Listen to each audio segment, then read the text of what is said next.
یعنی مطلب دا دی صله رحمی کوه. آیات مطلب څه دی؟ صله رحمی کوه. د دې وجنه په حدیث مبارک کې پیغمبر علیه الصلاۃ والسلام فرمایي 3 قسمه خلق به په ورځ د قیامت د عرش د سوري لاندې وي چې ټول خلق به نور او ګرمۍ پریشانه کړي وي. دی به د الله د رحمت د سوري لاندې ناست وي یخ. یو هغه کس چې د هغه په دعوت او په خیرات کې فقیران هم موجود وي.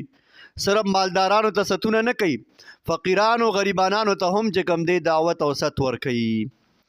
بل هغه زنانه چې د هغې خاون مړ شي او د بچو د خاطره د بچو د تربیت د خاطره هغه بل خاوند اونکي او دغسې چې کوم دی خپل جون خپلو بچو ته تیر کی. او دریم نمبر هغه کس چې هغه صله رحمي کوي، د خپلو خپلوانو سره رشتهداري دا پالي.